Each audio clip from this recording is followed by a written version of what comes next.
Learning German can sometimes feel like you're staring up at a huge mountain with no idea how to start climbing. But what if you had a map? Well, that's exactly what this is. We're about to lay out a complete 12-week roadmap that'll take you from your very first hello all the way to A1 proficiency. Let's jump in.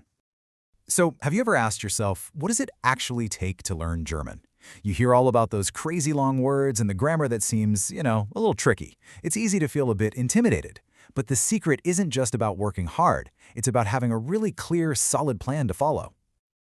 And that's precisely what we're going to do right now. We're going to transform that big, intimidating question into a simple step-by-step guide. This is based on a professional A1 German curriculum, so there's no guesswork here. Just a clear path forward from day one to exam day. Our adventure is broken down into 5 main stages. First, we'll look at the big picture of your 12-week quest. Then, we'll dive into building your foundation, piece by piece. After that, we expand your world, tackle some of that tricky grammar, and finally, get you ready to absolutely conquer the A1 exam. Okay, first up, your 12-week German quest. Before we get into all the nitty-gritty details, let's just zoom out and look at the big picture. Think of this as our high-level map for the entire journey, breaking down the next 3 months into clear, totally manageable phases. So as you can see, the whole 12 weeks are split into 4 distinct phases. Weeks 1 through 4 are all about building that solid foundation. Then from weeks 5 to 7, we strengthen it and expand out. Weeks 8 to 10 are when we tackle some more advanced grammar, and that final stretch, it's all about getting you prepped and ready for the exam. See how each phase builds right on top of the last one? All right, let's dive into phase 1, building your foundation. You can think of these first 4 weeks as your German boot camp. This is where you're going to get all the essential tools you need to start speaking and actually understanding the language. Week 1 is all about what I like to call survival German. We start with the absolute basics, the sounds of the language. Seriously, mastering the German alphabet and how to pronounce things from day 1 is the key to building a good accent. By the end of this week, you'll be handling greetings, numbers, and days of the week like a pro. Now, in week 2, we come up against one of the first big hurdles for pretty much every German learner, the articles. You see, in German, every noun has a gender. It can be masculine, feminine, or neuter.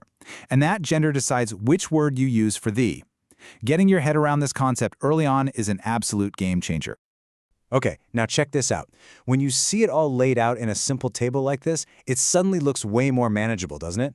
You can see the basic patterns for the, that's your definite articles, and for a or an, the indefinite ones. This is basically your beginner's cheat sheet. Moving into weeks 3 and 4, we start putting all those little pieces together to build actual sentences. You'll learn how to conjugate verbs, which is just a fancy way of saying you'll learn how to change the verb to match who's doing the action. Then you'll start asking all the important questions and using modal verbs. Those are your helpers, like can, must, and want, that let you really start expressing yourself. Okay, let's move on to phase 2. During weeks 5 through 7, we're expanding your world. We've got the foundation down, and now you really start to find your own voice in German. This is a huge leap. The main goal here is to go from just making individual sentences to weaving them together into little paragraphs and short stories. This is the moment where you start to feel like you're truly communicating, not just reciting phrases. And here we have something that is wonderfully, uniquely German: separable verbs. Just look at that example. The verb aufstehen means to get up, but in the sentence it literally splits in 2. The stehe part stays put, but the auf gets kicked all the way to the very end of the sentence. It feels super weird at first, trust me, but you get the hang of it, and it just becomes second nature. All right, on to phase 3. We're now at weeks 8 through 10, and it's time to put on our hiking boots. I call this section the Grammar Mountains, because this is where we're going to climb over some of the more challenging but incredibly rewarding A1 grammar concepts. First up is a deep dive into pronouns and something called cases. Now, don't let the word case scare you. All it means is that a word can change a little bit depending on its job in the sentence. So, look at the table. If I am the one doing the action, the subject, it's ich, but if the action is happening to me, if I'm the direct object, it becomes mich. It's all about learning these patterns. After that, in week 9, we learn about prepositions. These are like the glue that connects all of your ideas together.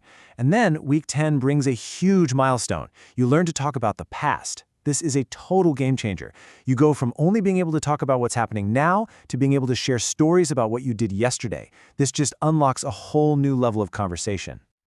And that brings us to the final phase, conquering the A1 exam. Weeks 11 and 12 are the final gauntlet. Think of this as the training montage in a movie right before the final competition. All of that hard work is about to pay off in a big way. Now, a really important thing to understand about the A1 exam is that it is perfectly balanced.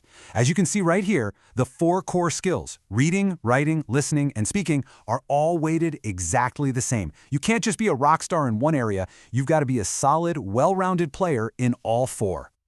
So, these final 2 weeks are all about putting everything into practice. We're not learning a bunch of new theory anymore. Nope. It's all about targeted practice, clearing up any of those last-minute questions you might have, and, this is key, taking a full mock exam to simulate the real thing. This gets you totally comfortable with the timing and the format, so that there are absolutely no surprises on test day. This entire 12-week plan is designed to build your skills and your confidence step by step. By this point, just think about it.